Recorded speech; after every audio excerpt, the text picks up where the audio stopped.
Have you ever heard the term post-structuralism? Yeah, it sounds pretty intimidating, I know, but stick with me here. It's actually one of the most powerful and influential ways of thinking from the last century.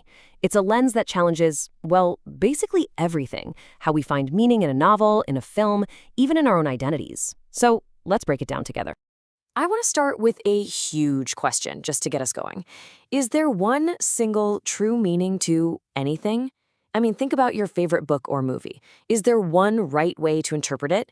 Or does that meaning change depending on who you are, where you're from, and when you're watching it? Just keep that question in the back of your mind because it is the absolute heart of what we're about to get into. Okay, so here's our game plan. First, we'll tackle the basics. What even is post-structuralism? Then, and this is crucial, we have to go back in time a bit to understand structuralism. That's the big idea it was rebelling against. After that, we'll put them head to head, explore their super powerful tool called deconstruction, and finally, we'll meet some of the brilliant minds who really shook things up. All right, section 1. What in the world is post-structuralism? Well, at its core, it's not so much a thing you can build, it's more like a thing that you do. It's a way of questioning things. It's a powerful reaction against that very old search for solid, universal truths that are supposed to govern our world. And that right there is the key. Post-structuralism isn't one single neat and tidy theory. Nope. It's more like a wave of intellectual challenges, a whole bunch of different reactions to the big, dominant idea of the time, which was, you guessed it, structuralism. So think of it less like a club with a strict rulebook and more like a group of rebellious thinkers, all poking holes in the same old establishment ideas. And this brings us to a really fascinating paradox. The very reason post-structuralism is so tricky to pin down is because the theory itself is suspicious of fixed definitions. It basically says, hey, wait a minute, who says you can find one absolute truth about anything? To make it even more slippery, the main thinkers behind it, they often hated the label post-structuralist. So yeah, no one ever got around to writing a single manifesto to spell it all out. Okay, so to really get the rebellion, you have to understand the empire it was fighting against. So let's take a step into the world of structuralism. For a long time, this was the dominant school of thought, and it was all about one thing, finding the hidden blueprint of reality. You know this image of bricks and mortar? It's the perfect metaphor. Structuralists were like intellectual architects. They believed that everything, our language, our culture, our stories, was built on some kind of solid underlying framework. Their job was to find those individual bricks and map out the blueprint that held the whole thing together. And their goal was incredibly ambitious and very, very scientific. They wanted to analyze the hidden structures in pretty much everything. They used tools from linguistics, psychology, you name it, all to create these objective, logical interpretations. They were literally hunting for universal patterns that applied everywhere, to everyone. A classic example is the idea of binary opposites. You know, the way we seem to make sense of the world through pairs like good versus evil or light versus dark. And right here, this is where the big break happens. This is the moment the ground starts to shift. Post-structuralists looked at this whole search for a single, solid structure and basically said, you know what?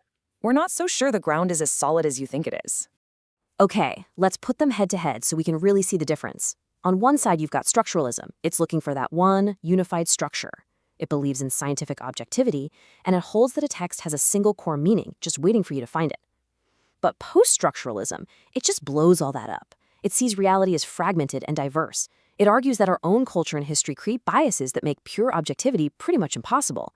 And here's the absolute game changer. It says meaning isn't in the text to be found. Meaning is actively created by every single person who reads it. And this visual just nails the difference, doesn't it? On the left, you've got the structuralist's solid brick wall. It's predictable, it's ordered, it's stable. And on the right, that's the post-structuralist view. Reality is more like this shifting, unstable, formless texture. There's no single, solid foundation holding it all up. So, here's the bottom line. Post-structuralists argue that you can't just analyze a text in a vacuum, all by itself. No, you have to look at the power structures, the history, and the systems of knowledge that were going on when it was created. For them, context isn't just background decoration, it's everything. So how do you actually do this kind of analysis? What's the method? Well, the main tool in the post-structuralist toolkit is something called deconstruction. And it's all about carefully, meticulously taking a structure apart to see how it really works on the inside. So first, we have to go back to that structuralist idea of binary opposition. Remember good versus evil, light versus dark? Deconstruction zooms in on these pairs, but it notices something really important. In almost every pair, one term is treated as dominant or superior. Just think about pairs like rational/emotional or male/female, and how historically our culture has valued one of those way more than the other. So deconstruction gives you a clear 3-step process. It's pretty cool. First, you find one of these binary opposites in whatever you're looking at. Step 2, you expose the hidden hierarchy. You figure out which side is being treated as the good or superior one. And then, step 3, and this is the genius move, you flip the script. You show how that supposedly dominant term actually can't even exist without the so-called lesser one to define itself against. So what's the point of all this? Well, it reveals just how unstable these hierarchies are. For instance, in a classic fairy tale, you might have the binary of civilization versus wilderness. The castle is good, the dark forest is bad. But deconstruction shows that the castle's safety depends on the forest being seen as dangerous. The hero's bravery only makes sense because of the evil witch. When you flip it, you start to hear the silent voices. Maybe the forest isn't evil, it's just misunderstood. This is how it starts to challenge our most basic, fundamental perspectives on the world. Now, this whole way of thinking wasn't the work of just one person. It was a whole wave of brilliant and, let's be honest, pretty radical thinkers who pushed these ideas forward. So let's meet a few of the key figures who really shaped this intellectual movement. Okay, here are some of the heavy hitters. You've got figures like Jacques Derrida, who's really the guy most associated with deconstruction. And then there's Michel Foucault, who was obsessed with the relationship between power and knowledge. But the list goes on, with incredible thinkers like Roland Barthes, Judith Butler, and Julia Kristeva. And what's so fascinating is that a lot of them, including Foucault and Barthes, actually started out as structuralists before their own thinking evolved to challenge the very system they grew up in. And this quote from Michel Foucault, man, it just perfectly captures the entire spirit of the movement. He described it as a sort of general feeling that the ground was crumbling beneath our feet, especially in places where it seemed most familiar, most solid. Just imagine that. The idea that the most certain, most obvious parts of our world were not stable at all. That was truly revolutionary.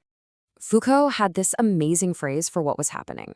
He called it the insurrection of subjugated knowledges. I mean, what a great term. It's this idea that all those perspectives, all those histories and voices that had been pushed aside or silenced or just deemed unimportant, they were finally rising up and demanding to be heard. And in doing so, they were shaking the very foundations of what everyone thought was truth. And so that brings us right back to where we started, back to that first question, but now, hopefully, with a much deeper appreciation for how heavy it really is. Post-structuralism leaves us with this profound, maybe even a little scary thought. If meaning is never fixed, if it's always shifting and shaped by our own interpretations and contexts, then how do we navigate the world? How do we ever decide what to believe? It's a question that honestly feels more relevant today than it ever has before.